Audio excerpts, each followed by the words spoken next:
¿Hola? La verdad está ahí, pero no todos están listos para escucharla. Ayúdeme, por favor. Esto es La Señal Perdida.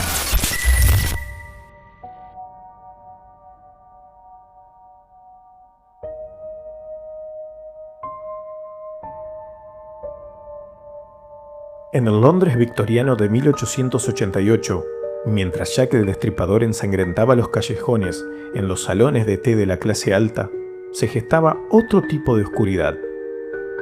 3 masones decidieron que el simbolismo ya no era suficiente. Ellos querían el poder real de los dioses.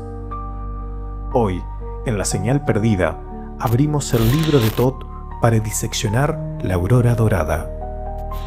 La organización que cambió el ocultismo para siempre y que casi devora la cordura de sus miembros.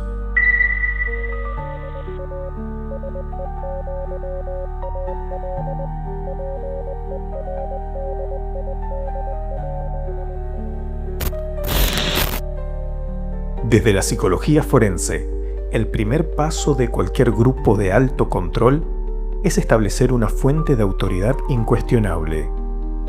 La Aurora Dorada se cimentó sobre una mentira romántica. William Wynne Westcott era médico forense del distrito noreste de Londres y masón de alto rango. Pasaba sus días rodeado de cadáveres y sus noches obsesionado con los astros. En 1887 aseguró haber obtenido unos manuscritos cifrados que contenían la estructura de una orden hermética desconocida. Según Westcott, estos papeles lo llevaron a contactar con una misteriosa aristócrata alemana, Anna Sprengel, quien le otorgó la carta constitutiva para fundar el primer templo en Inglaterra, el templo Isis Urania. Junto a Westcott, 2 hombres más cerraron el triunvirato fundacional: William Robert Woodman y el carismático y oscuro Samuel Liddell MacGregor Matters. Lo que hoy sabemos es que Anna Sprengel nunca existió. Los manuscritos fueron probablemente escritos por un masón llamado Kenneth Mackenzie años antes. Westcott utilizó este fraude piadoso para crear un linaje falso. En psicología, esto se llama validación por procedencia. Si el conocimiento viene de una maestra antigua, los iniciados no cuestionan sus órdenes del líder local. Juntos destilaron siglos de cábala, tarot, alquimia y misticismo egipcio para crear un sistema de enseñanza que atrajo a las mentes más brillantes de su tiempo. La Aurora Dorada no era una reunión de charlatanes de feria. Sus salones se llenaron de figuras que marcarían la cultura del siglo XX. Entre sus filas estaban la actriz Florence Farr, el premio Nobel de la Literatura W.B. Yeats, la ilustradora Pamela Colman Smith y el escritor Arthur Edward White. Caminaban por sus pasillos vestidos con túnicas ceremoniales, portando dagas de madera y bandas de sedas de colores. La orden ofrecía una estructura de grados que emulaba la masonería, pero con un giro teúrgico. El sistema de grados se dividía en 3 niveles. El primero era la orden exterior, con 5 grados que seguían los elementos químicos y la cábala, para ascender de neófito a celator y de ahí hasta filósofo. Los miembros pasaban años estudiando lenguas muertas y diagramas celestiales, buscando la gran obra, la purificación del alma para alcanzar la comunión con los jefes secretos. Entidades invisibles que, según Mathers, dictaban el destino de la humanidad desde el plano astral. El miembro debía memorizar tablas inmensas de correspondencias hebreas y pasar por iniciaciones teatrales donde se le vendaban los ojos y se le amenazaba simbólicamente con espadas. Científicamente, cuanto más esfuerzo invertimos en algo secreto, más valioso nos parece. Es el sesgo de compromiso. El iniciado se sentía parte de una aristocracia espiritual, muy por encima de los profanos que caminaban por las calles de Londres sin saber que en una habitación cerrada se estaba invocando los elementos. Utilizaban el cuerpo de la luz, una técnica de visualización tan intensa que los miembros informaban de proyecciones astrales.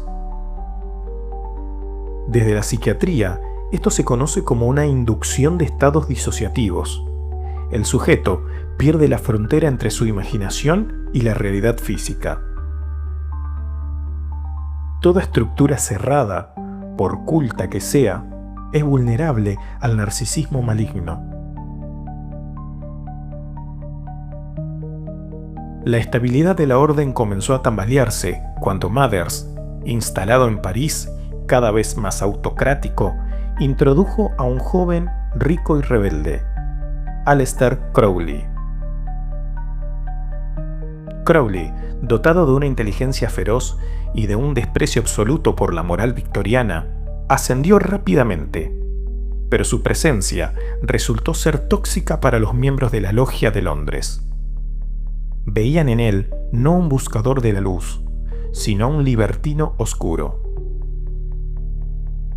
Cuando los líderes de Londres se negaron a iniciarlo en los grados superiores, Mathers, en un acto de desafío total, lo inició personalmente en París. La crisis estalló en abril de 1900. Mathers, sintiendo que perdía el control, envió a Crowley a Londres como su emisario para tomar por la fuerza el templo de Black Road. Crowley se presentó con una máscara de terciopelo negro y un kilt escocés, exigiendo los libros y sellos de la orden. La respuesta de los miembros de Londres, liderados por el poeta Yeats, fue inmediata. Expulsaron a Crowley y cortaron lazos con Mathers. Fue el principio del fin. La fraternidad invisible se rompió en pedazos. Siguieron años de litigios legales por la propiedad de los rituales, acusaciones públicas de fraude y una guerra de ataques mágicos que terminó por minar la salud mental de muchos de sus integrantes. ¿Fue una secta destructiva? Si aplicamos el modelo Byte, decimos que el control de la información era alto dentro de la orden, pero no aislaban a los miembros de la sociedad. El control económico era casi nulo.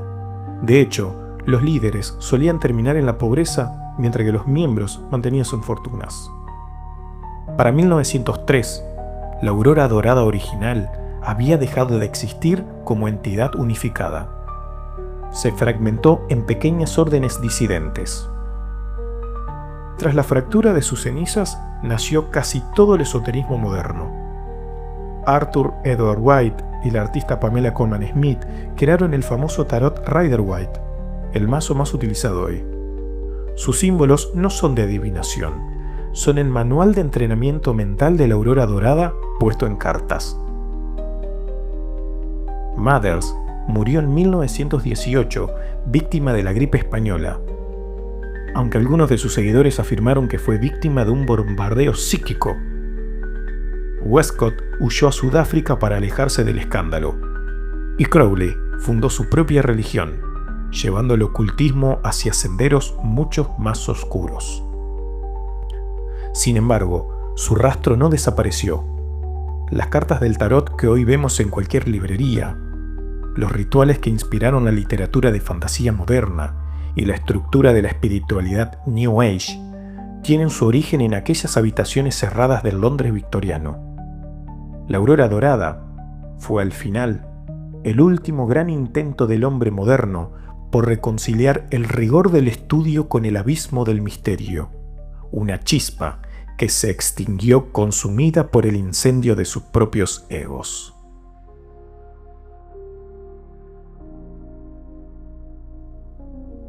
El amanecer dorado resultó ser el resplandor de un incendio provocado por la vanidad humana. Los rituales permanecen, pero los magos se han ido al silencio de la tierra. Pero antes de irnos, ¿cuántas organizaciones modernas hoy nos prometen un conocimiento exclusivo para hacernos sentir superiores a nuestros vecinos. ¿Somos capaces de distinguir entre una búsqueda espiritual genuina y un sistema de grados diseñados para alimentar nuestro narcisismo? Si un grupo te pide que creas en manuscritos invisibles o líderes que nadie puede ver, ¿estás buscando la verdad o simplemente un refugio para tu soledad? Recuerden, ninguna orden puedes darle la luz si primero no son capaces de mirar sus propias sombras.